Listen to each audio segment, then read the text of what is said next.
So matapos nga po magpasikat ang ating pambansang kamao Manny Pacquiao nang pumunta ito sa Yankee Stadium at tumapon ito ng first beat sa laro kung saan mga idol. Sa naging panayam naman dito ni Boss Manny, natanong siya kung sino ba talaga ang tunay na GOAT sa boxing sports. Akala natin mga idol, sasabihin ni Boss Manny na siya ang tunay na GOAT ng boxing, pero binahagi nito mga idol ang kanyang malaking respeto sa tinatawag na The Greatest na si Muhammad Ali. Aniya ni Pacman, iba-iba daw ang GOAT ng mga boxing fans. Kumbaga entitled daw lahat mga idol na sabihin ang kanilang GOAT, pero si Pacman, hands down daw si Muhammad Ali ang kanyang GOAT. Well, ito talaga nakakabilib kay Boss Manny mga idol. Dahil kung tutusin, pwede talaga nito sabihin na siya ang GOAT ng boxing sports. Dahil meron nitong record na pang greatest of all time. Pero binigay pa nito kay Muhammad Ali ang pwesto sa pagiging GOAT. Malayong malayo ito mga boss sa naging sagot ni Mayweather Jr. na ina-insist talaga nito na siya ang GOAT ng boxing. Dahil siya daw walang talo at si Muhammad Ali meron. At natalo daw ito sa fighter na merong 7 laban pa lang sa pro.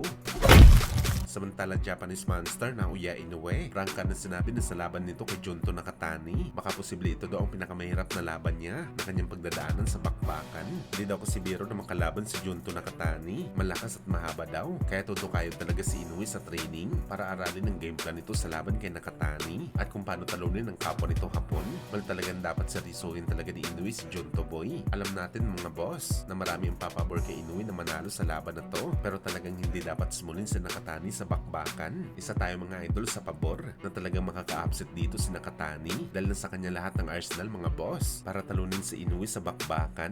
Hindi na si Donaire ang kalaban ni Inoue na merong edad na, kasagsagan ngayon ng prime ni Junto Nakatani at sa binahagi nito mga idol na sparring session para sa kanyang preparasyon sa laban kay Inoue. Malulupit na lepok ang inaaral ni Junto Boy. Parang ganito nakaliwang kamao mga boss ang pinakawalan ni Ramon Cardenas kay Inoue kung saan munti ka na matulog ng Japanese monster.